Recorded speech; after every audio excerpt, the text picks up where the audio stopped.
Olá, bem-vindos ao Direitos do Aposentado. E hoje a nossa convidada é uma advogada, mestre, doutora pela PUC de São Paulo, pós-doutora pela Universidade de Coimbra, em Portugal, ocupa o cargo de presidente da Comissão de Direito Previdenciário da OAB de São Paulo e é autora de livros e professora de pós-graduação. Bem-vinda, Adriane Bramante. Obrigada, Renê. É um prazer estar aqui com vocês, falando para os aposentados, para o nosso público em geral. Um prazer, obrigada pelo convite. Eu que agradeço por ter aceitado o nosso convite. E me disseram que a sua frase preferida é um benefício concedido, uma família protegida, né? É verdade. É uma frase que eu falei numa palestra, uma pessoa anotou, me marcou, e é uma frase que realmente ficou como Uma uma referência referência. sua. Verdade. Muito bem, mas vamos começar falando um pouquinho, porque a Previdência, no Brasil principalmente, é um assunto muito árido, né? E como é que é sair em defesa da Previdência? Olha, na verdade, assim, os segurados, de uma certa forma, eles sofrem muito com o tipo de atendimento que a Previdência hoje oferece para os seus segurados, para os seus beneficiários. As agências do INSS estão fechando, eles têm muitas vezes informações erradas, e o segurado acaba ficando numa situação muito sozinha em relação a essa questão. Então, quando a gente concede um benefício, quando a gente faz justiça, né, reconhece o direito do segurado que ficou ali por muito tempo buscando e não conseguiu esse direito, é transformador, é realmente uma missão de vida. Quando a gente quando é exatamente essa frase, ela traduz exatamente isso, porque quando você concede um benefício, você não protege só uma pessoa, mas protege toda a família. E a previdência hoje ela é muito boa. A previdência no Brasil, quando a gente compara ela com outros países, ela é muito protetiva.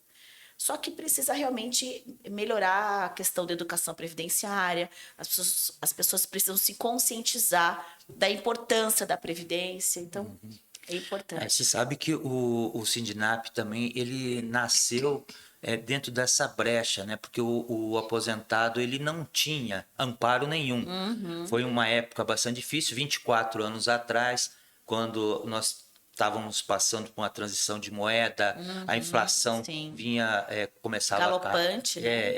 era um período bastante complicado e foi quando o sindicato também nasceu com essa finalidade de dar esse suporte, esse É apoio para muito o importante, aposentado. porque o aposentado precisa desse apoio, precisa dessa informação e precisa ter alguém do lado dele. Bom, e um dos assuntos que ganhou bastante força nos últimos tempos, que é interessante porque a gente sabe que fazer análises de benefícios que são temporários, isso é até uma obrigação do INSS, mas com toda essa mudança que teve de governo, todos os problemas que nós tivemos no anterior, e agora com a pressão também por teste de gastos, o pente fino no INSS ganhou uma atenção maior, né? É, você podia falar um pouquinho, o que vem a ser esse pente fino que está sendo feito nos benefícios? Vamos lá. Na verdade, Renê, o pente fino não é de hoje. O pente fino vem desde 2017, 2016, quando a Previdência decidiu, e corretamente, na minha opinião, fazer uma chamada, convocar todos os segurados que estavam afastados em benefício, porque a Previdência, embora o benefício de auxílio-doença, que hoje se chama auxílio por incapacidade temporária, fosse temporário, tinham pessoas com 8, 9, 10 anos recebendo benefício que nunca foi chamado para fazer uma perícia. Então, houve ali uma reavaliação desses segurados e isso se tornou uma medida recorrente em que os segurados passaram a fazer essa perícia periódica para conferir se a incapacidade continua, se não continua. Naquele primeiro pente fino lá atrás, teve mais de 80% de corte de benefício. Nossa. Quem teve o direito, o benefício cortado, cessado indevidamente, ele foi atrás e conseguiu restabelecer. Mas muitos também estavam sendo pagos errado porque não havia mais a incapacidade e a pessoa estava recebendo indevidamente. Então, eles acabaram implementando esse auxílio por incapacidade temporária, esse pente fino lá atrás, e isso veio sendo feito ao longo desses últimos anos e hoje se tornou uma prática recorrente nos benefícios por incapacidade, principalmente. Então, quais benefícios se submetem ao pente fino? O auxílio por incapacidade temporária, que é o antigo auxílio doença, o auxílio acidente também, que é um benefício que tinha natureza permanente, hoje não é mais. O segurado pode passar por uma perícia também, mas não é tão recorrente como no benefício temporário. Até porque pode ter uma recolocação dele, né? Em outro local de trabalho, e a ideia é justamente essa. Então, nós tivemos uma mudança de lei em 2019 que alterou um pouquinho a natureza desse benefício de auxílio acidente. E agora está sendo feito o pente fino no BPC, que é o benefício de prestação continuada. Mas isso está errado? Não está errado, porque a lei determina que o BPC é um benefício revisto a cada 2 anos. Então, as pessoas que estavam recebendo o benefício devem passar por uma reavaliação da questão da deficiência e do critério de renda per capita familiar. Você falou uma coisa aí que é interessante, acho que as pessoas precisam ficar atentas, porque há uma preocupação desses beneficiários do BPC de serem cortados, mas eles têm direito, se eles se sentirem lesados, Claro. a recorrer. Como é que é feito isso? É assim, primeiro a gente tem que entender o seguinte: o BPC é um benefício para pessoas em situação de vulnerabilidade. Então, há dois segmentos que têm direito a esse benefício: aqueles que têm mais de 65 anos, homem ou mulher, ou as pessoas com deficiência. Para receber esse benefício, tem que ter essa renda per capita familiar inferior a 1/4 do salário mínimo. Hoje a Justiça flexibiliza mais isso, mas em tese é 1/4 do salário mínimo a renda per capita familiar. Esta revisão é justamente para verificar se as condições da renda per capita continuam, para verificar se a situação de miserabilidade, vulnerabilidade continua igual, ou para verificar se há deficiência. Porque a questão do idoso não tem como você voltar, né? Eu queria voltar para 40 anos de idade, mas não dá. Então, a análise é se continua a situação de miserabilidade e se continua a questão da deficiência. Verificadas essas duas questões, o benefício vai continuar ativo. Agora, se a renda per capita familiar, a situação do grupo familiar mudou, a pessoa arrumou um emprego, tem uma renda, né? Mudou a situação de renda per capita familiar, então o benefício provavelmente será cortado. Esse recurso, ele é feito diretamente no INSS? Como é que é? Sim, o segurado pode entrar, ele tem um prazo depois porque assim, o INSS, primeiro, ele não vai suspender o benefício sem dar ao segurado o direito de defesa. Então, o segurado será chamado para essa reavaliação e, comprovado que o benefício está sendo pago irregularmente, será dado a ele um prazo de 30 dias para ele apresentar a defesa. Passado essa apresentação da defesa, o INSS vai analisar e, confirmando que realmente o benefício está sendo pago indevidamente, aí sim o INSS corta o benefício. Nesse caso, o segurado tem 30 dias de prazo para recorrer, ou ele pode ingressar com ação judicial, se ele entender cabível. Então, tem os dois caminhos. Então, não tem aquele risco de o segurado estar em casa e receber uma cartinha dizendo, acabou. Não, de jeito nenhum. Não. Existe o princípio da ampla defesa e do contraditório, então isso é cumprido. Ótimo. O que é importante que o segurado, a pessoa assistida que recebe o BPC, tenha em mente? Ele tem que fazer o cadastro no CAD único. Para poder ter o benefício de prestação continuada, ele tem que ter o cadastro no CAD único. E ele tem que ter esse cadastro atualizado a cada 2 anos. Ainda que a renda per capita dele esteja igual, se ele não atualizou o CAD único, ele vai ter o benefício cortado. Porque aí é obrigação dele. Exatamente. Então, a pessoa precisa ter a consciência de que ela precisa, a cada 2 anos, atualizar o CAD único para que ela não corra o risco de perder o benefício. Você falou do CAD único aí, e o governo também ele deu aí um prazo para as pessoas que estavam irregulares fazer a Para regularização. fazer o acerto.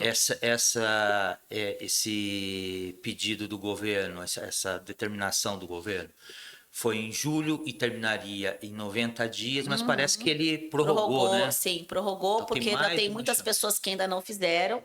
Então, e agora, começou em setembro, agora de 2024, a questão do cadastro com biometria. Então, a pessoa que recebe BPC, que vai tirar o RG, que vai tirar a carteira de habilitação, o título de eleitor com a biometria, isso também vai servir para o cadastro, para recebimento do Já, BPC. já Já está em atualiza. andamento, já está vigente já isso. Mais ou menos como está sendo a questão da prova de vida também, né? Que eles estão Exatamente. utilizando outros sistemas para Cruzamento de dados isso. para. Eu achei muito bacana essa questão da prova de vida. Em vez do segurado ir lá provar que está vivo, né? Todos os, vamos dizer assim, entre aspas, aparecimentos daquele segurado nos órgãos públicos, isso vai servir como prova de vida. Então, ele foi votar, ele tirou o RG, ele foi no Poupa Tempo, fez o cadastro, tomou vacina, tudo isso vai servir para ele ter essa prova de vida atualizada. Só fazendo uma correçãozinha, porque houve algum problema no acerto do TSE com o governo, com o INSS, e nessa eleição ainda não está valendo a votação. Não, na votação não, mas para efeito de BPC, sim. Ah, tá, do BPC. Do BPC, sim. Ah, tá, porque na prova de vida ainda não, mas a intenção é já na próxima eleição já está valendo também a votação como prova de vida. Isso aí facilita a vida de todo mundo, né? Facilita.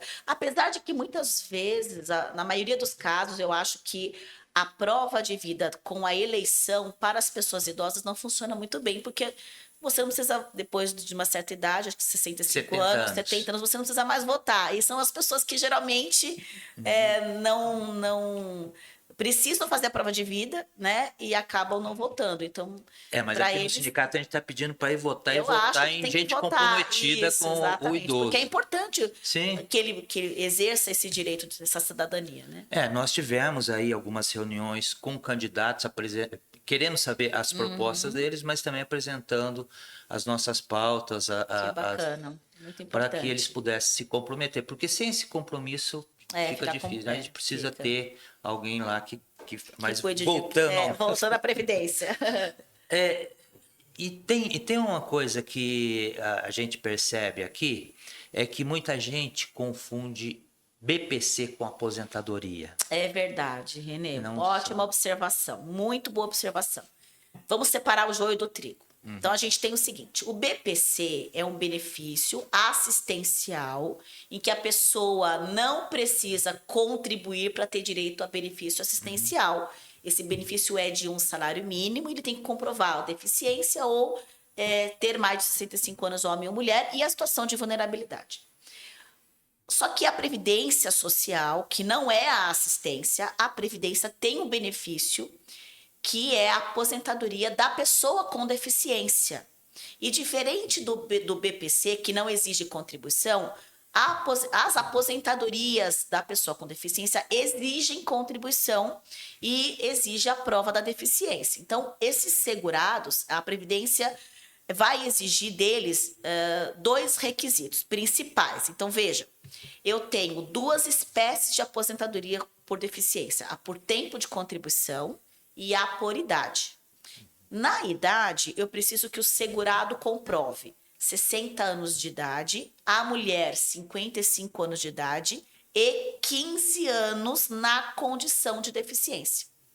E essa deficiência, ela pode ser de diversas formas. A avaliação é biopsicossocial. Então, vai avaliar, por exemplo, casos em que a pessoa tem HIV, casos em que a pessoa tem obesidade mórbida, ou que ela não tem um braço, né? Que ela tem uma visão monocular.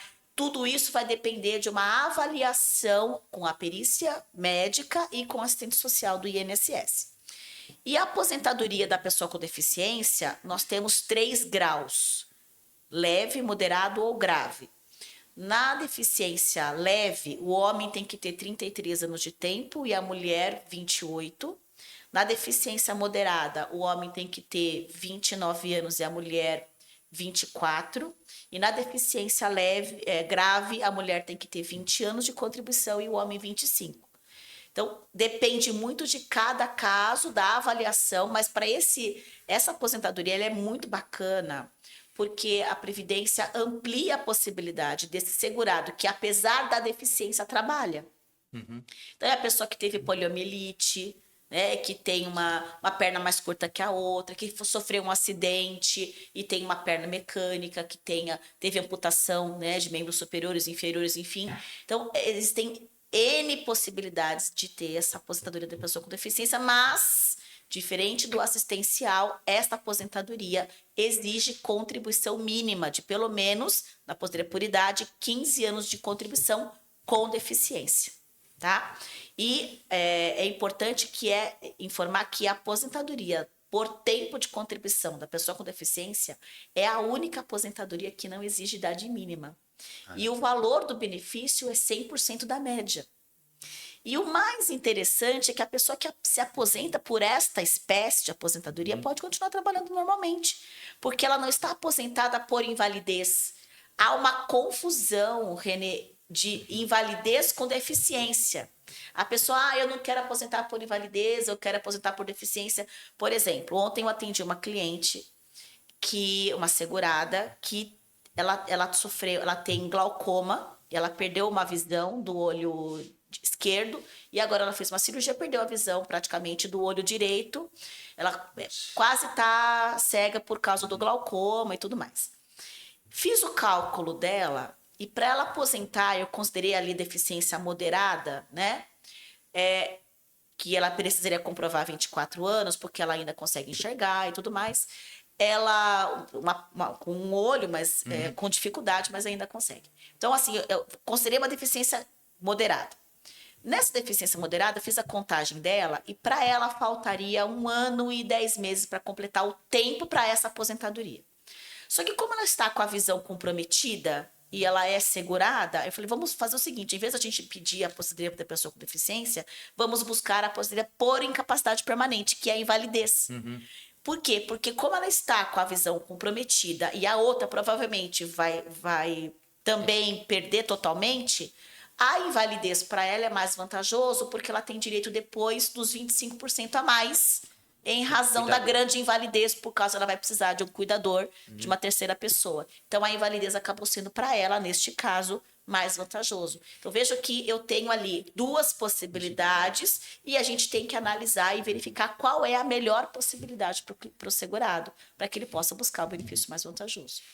E já o caso, o BPC não ele, apesar de não ser uma aposentadoria, ele é um benefício que é pago e a pessoa, a não ser que, né, nesses casos que a gente estava falando do pente fino aí, que a pessoa pode perder o BPC, o idoso, por exemplo, ele teria uma renda garantida, é isso? Tem garantida um salário mínimo. E é interessante que, assim, no BPC, a pessoa idosa com 65 anos, por exemplo, vamos imaginar que a gente tenha um casal.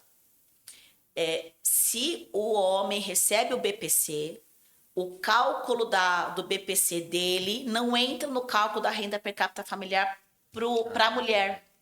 Então, o Estatuto da Pessoa Idosa, inclusive essa semana nós comemoramos, né, o Dia da Pessoa Idosa, dia 1º de outubro. O último episódio nosso foi sobre isso, foi a Bibiana, não sei se você conhece, sim, ela veio falar aqui sobre... Isso mesmo, a pessoa idosa, né? Então,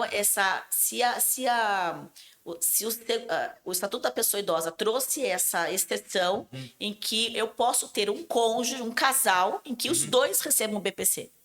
Interessante. Né?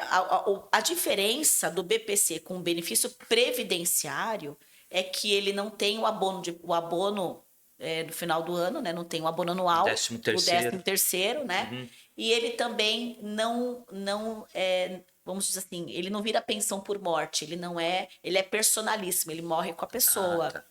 Tá. Por isso que muitas vezes é importante que o segurado que tenha pelo menos 15 anos de contribuição aposente por idade, Porque aposentando por idade, ele deixa a pensão por morte para o dependente. Ah, correto. Enquanto que o BPC não. Então, se a pessoa puder. Geralmente, o homem acaba conseguindo 15 anos de contribuição, né, ao longo da vida, e aos 65 anos poder se aposentar por idade, porque isso vai gerar uma aposentadoria, uma pensão por morte para o dependente. E se o seu dependente também tiver 15 anos de contribuição, vai poder acumular a pensão com a aposentadoria. Bom, diante de tudo que você falou, a gente percebe que esse ataque que teve do BPC, aí, a proposta que surgiu, inclusive foi dentro do Ministério do Planejamento, né, de desvincular a correção do BPC do salário mínimo, não tem sentido nenhum, né? Não, porque a Constituição hoje, ela assegura na Constituição um salário mínimo para a pessoa em situação de vulnerabilidade. Está na Constituição o salário mínimo. Então, para mudar, teria que realmente ter uma emenda constitucional para mudar. Mas veja, a própria Constituição também diz, olha, o salário mínimo, a renda tem que ser suficiente para garantia de subsistência, para lazer, para transporte, saúde, educação. Então, tem uma série aí de requisitos que esse salário tem que dar. Então, você tirar isso da pessoa e dizer para ela, você vai receber, por exemplo, um auxílio emergencial a R$ 600, né? A pessoa, ela come com aquilo e nem come direito, né? Nem come, porque você vai no mercado, você não consegue, né? Uma cesta básica. Então, esse salário mínimo realmente é uma renda que está assegurada pela Constituição. Então, acho muito difícil do Brasil conseguir. Já teve essa tentativa, a própria PEC 6, em 2019, quando ela foi apresentada ao Congresso, a proposta era de mudar o BPC nesse sentido e fazer algumas alterações em relação a essa questão. E não foi possível. Não tem. É até uma insanidade pensar em você pagar para o aposentado ou para o beneficiário, no caso do BPC, algo menos do que um salário mínimo, que, vamos ser bem sinceros, nem mesmo o salário mínimo atual cumpre o que diz a Constituição. Ele está muito aquém disso. É que, na verdade, tem um raciocínio que eu não posso dizer que esteja errado, mas precisa arrumar um mecanismo para resolver isso. Por exemplo, a pessoa que paga 15 anos e aposenta com salário mínimo, ela vai receber o mesmo benefício, em termos de valor nominal, que aquele que nunca pagou nada. Você entendeu? Então, a ideia é prestigiar a contribuição para que a pessoa contribua e não sobe para assistência, porque na assistência a pessoa nunca pagou nada e está recebendo um salário mínimo. E na Previdência a pessoa pagou 15 anos e está recebendo o mesmo salário mínimo. Então, a ideia seria prestigiar a contribuição para que as pessoas viessem para a Previdência e percebessem a importância de estar protegido na Previdência. E ter o assistencial como realmente uma situação de subsistência, mas com um valor menor. Eu não tô sendo aqui de advogada do diabo, né? Mostrando os dois lados do raciocínio. Por que existe essa corrente que quer tirar esse benefício de salário mínimo? Se a gente pensar que o nosso sistema previdenciário, ele é... Quem está hoje pagando... Sim, é repartição. De repartição. Ele paga... Quem está hoje ativo. Quem está ativo hoje paga a pensão. Quem está inativo. A aposentadoria de quem está inativo. Exatamente. Então ele não está pagando, ele não está fazendo uma poupança para ele no futuro. Não é capitalização, é um sistema de repartição. Então, a gente chama de pacto entre gerações, né? A geração hoje que está ativa paga quem está inativo.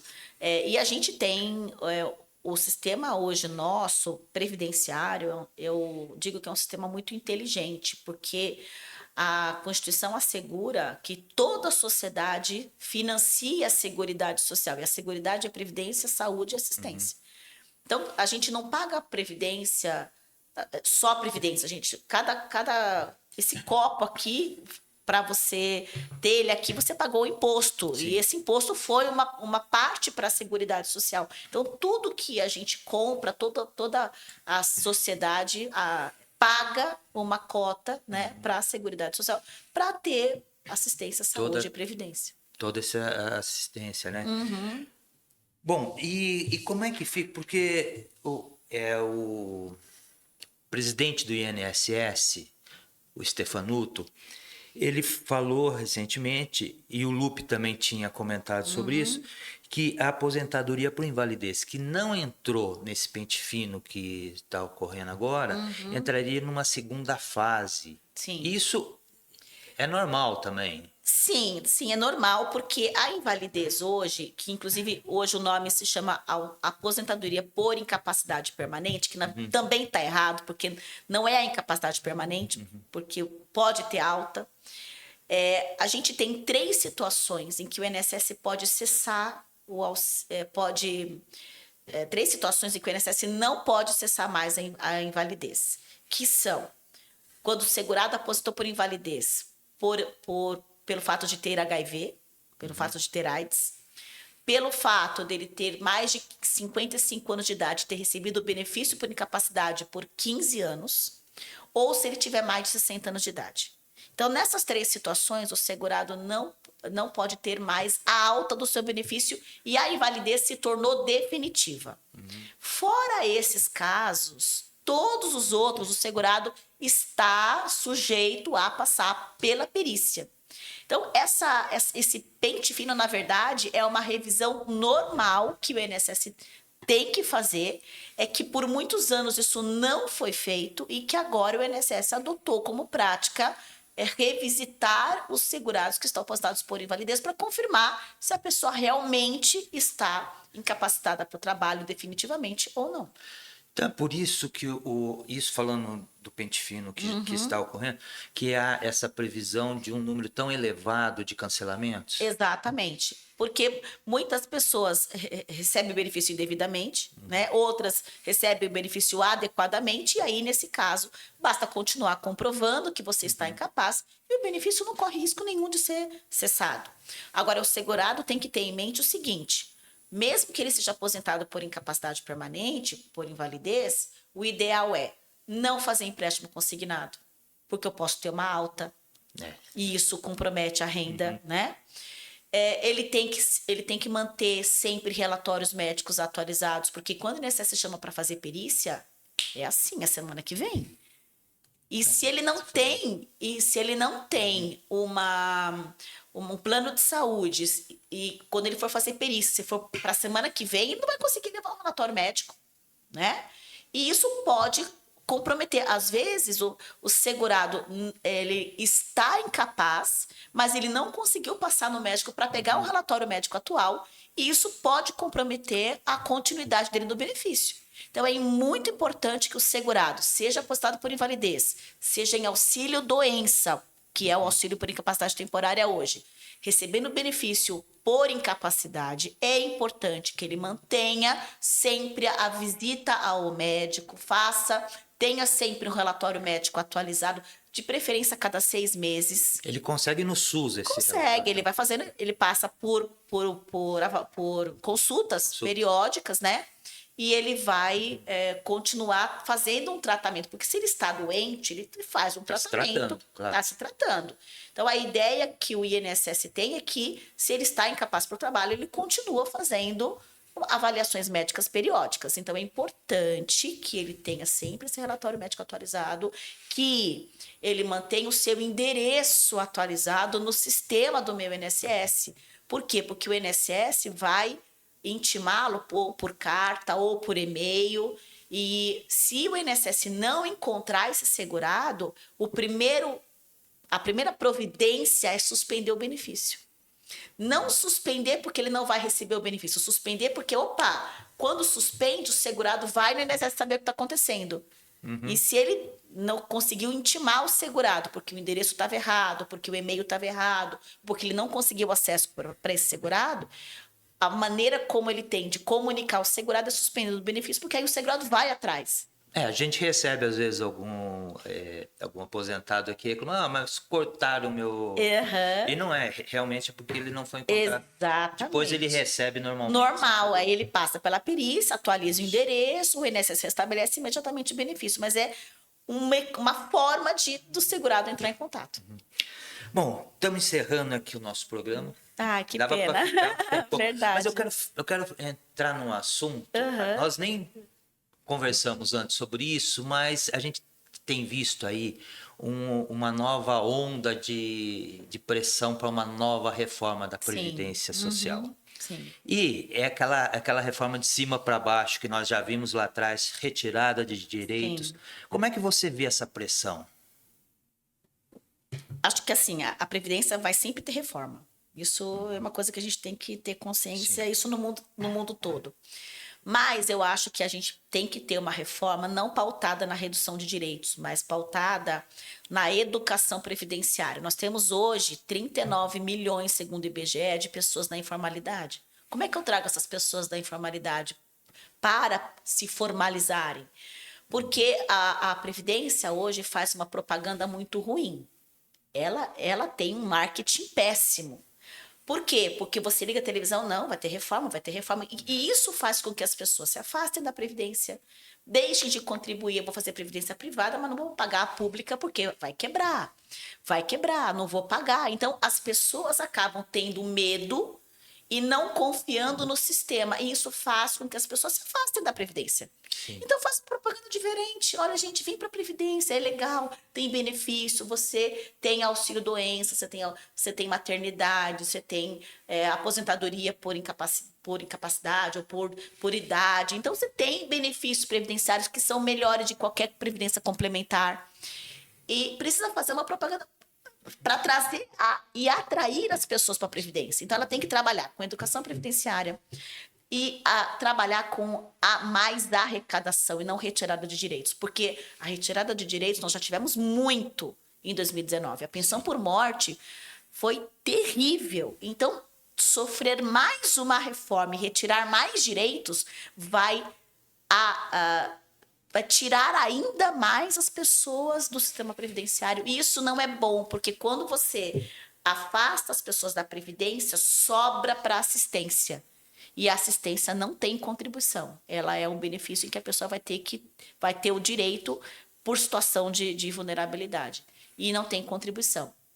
Acho que a reforma deve focar nisso, mas não acho que mude a questão da idade. Acho que isso já mudamos. A mulher já mudou para 62. Nós estamos com uma idade muito perto, muito igual às idades dos países da América Latina.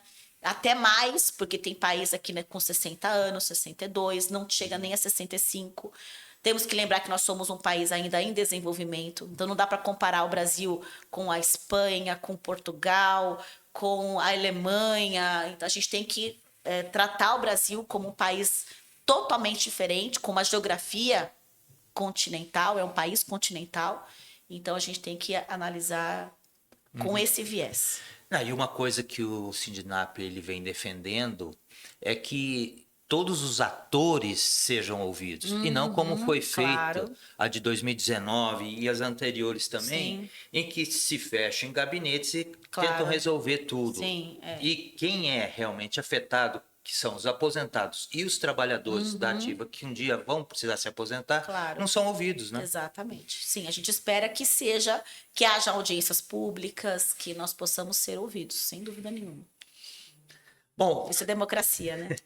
Adriane, muito obrigado por ter aceitado. Agradeço, obrigada eu. Fico feliz. Foi uma conversa muito boa e espero uma próxima oportunidade a gente voltar a conversar. Agradeço, Renê. Obrigada aí pelo convite, viu? Foi um prazer participar desse podcast. Obrigada, gente. Bom, terminamos mais um episódio do Direitos do Aposentado e na semana que vem nós teremos a presença da especialista em gerontologia Letícia Andrade para falarmos um pouco do direito dos aposentados e idosos a um cuidador. Até lá!